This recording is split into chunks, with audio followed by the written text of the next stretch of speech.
If we look at a new product development process and we look at it as a continuum from worst practice to maybe a bit better to good to best practice, some companies actually may not necessarily be able to get to a best practice, but they may be able to do a slight variation that's okay. That's where we see the big differences, is that some companies are able to achieve a best practice and some companies may not necessarily be able to fully implement it because of just the nature of their industry. But overall, what we are finding is there's a consensus on what is best and what is worse.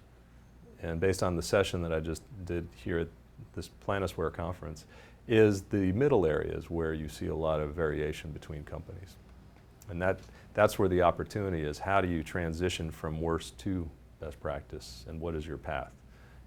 The one thing we also will do with our model is that if you begin to think about product development performance across dimensions, and that you can have worst practice and best practice on each of these dimensions, as a company you can begin to realize that I may not necessarily be proficient across everything, and I may be highly functioning on other dimensions. So where do you want to begin to focus on improving your company as it relates to new product development? And there may be opportunities for you to look at a particular area that you may not necessarily be thinking about, and realizing that an area where you may be putting all your attention in, you may be high functioning, and you may want to begin to think about other areas. What we found in our research is the ability to differentiate worst to best practice is very clear. The challenge is when you're trying to get general consensus across the middle ground, it's not so clear. And that's where future research we're going to begin to look at what is the gradations across industries.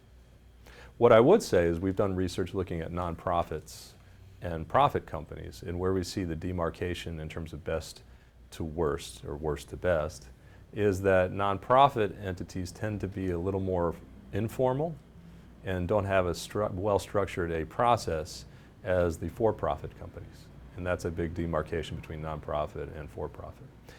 I would also say that in terms of companies performing really well and not so well, it's important to have a documented NPD process versus not having any process at all, or having a process where nobody really knows what that process is. For example, I recently was visiting a company and the CEO was unaware that there was a new CEO coming in, and he was unaware of what the new product development process was, and thought that we need to develop one, and it came out in the meeting that there actually is one, it's just nobody knows what it is.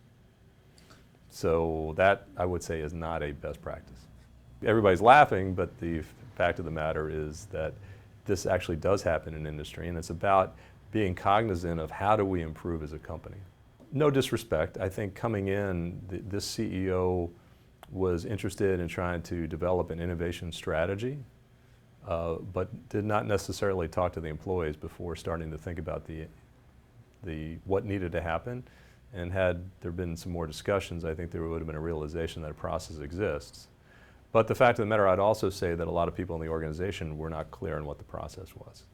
So the NPD department had its own process, but it wasn't fully promoted across the organization. So the best practice is having a process that people understand and are aware of versus only a select few.